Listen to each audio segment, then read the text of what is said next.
Bwana Yesu asifiwe. Huenda katika maisha yako ungepewa nafasi ya kuongea na Ayubu. Kipindi kile alichokuwa akipitia changamoto, na ukamwambia ya kwamba Bwana ni mwema. Sijui Ayubu angekujibuje. Na huenda ungepata nafasi ya kuongea na Yusufu. Kipindi kile alichokuwa amedumkizwa katika shimo, na ukamwambia Yusufu ya kwamba Bwana ni mwema. Sijui Yusufu angekujibuje.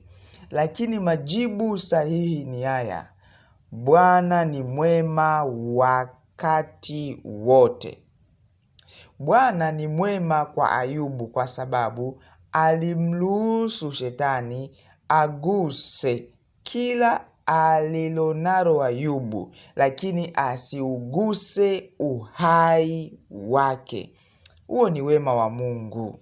Wema wa Mungu ambao uliuhifadhi uhai wa Ayubu. Uhai ni kitu cha thamani sana katika maisha ya mwanadamu. Tukija kwa Yusufu, Mungu aliruhusu Yusufu atupwe katika shimo. Lakini katika lile shimo hakukuwa na maji wala hakukuwa na wadudu wakali. Hivyo Mungu alimuhifadhi hai na akamtoa hai katika shimo hilo.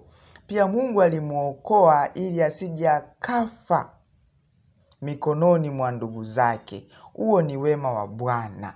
Huenda katika maisha yako changamoto zinakufanya usiuone wema wa Bwana. Fungua jicho lako, Bwana ni mwema. Huenda kuna nyakati ulilala njaa lakini haukufa. Huo ni wema wa Bwana. Kuna watu wale ambao ni wahitaji, hawana uwezo, wanakula vyakula vichafu lakini hawapati magonjwa. Huo ni wema wa Bwana katika maisha yako. Jitazame vizuri kabisa. Kuna wema ambao Bwana amekupatia. Huenda hauna hali nzuri ya kiuchumi lakini una afya njema.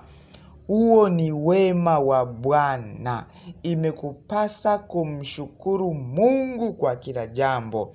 Kumshukuru Mungu kila siku. Acha malalamiko. Acha malalamiko. Mungu amekupa neema nyingi sana.